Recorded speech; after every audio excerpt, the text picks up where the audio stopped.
Professor Quine, what do you regard as the central task or tasks of philosophy? I think of philosophy as concerned with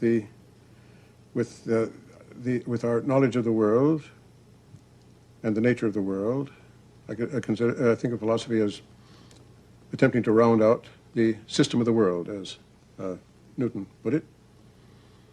There have been philosophers who have thought of philosophy as somehow separate from science and as providing a firm basis on which to build science. But this I consider an empty dream.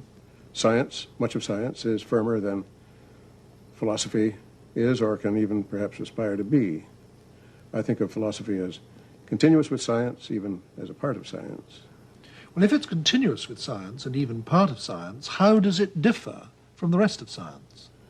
It differs in generality and in abstractness. Science is a continuum extending from history and engineering at one end, if we think of science broadly, to such abstract pursuits as philosophy and mathematics at the other. Philosophy considers the question of the nature of cause, for instance, where physics contents itself with finding causal relations between specific sorts of events, biology between other sorts of events.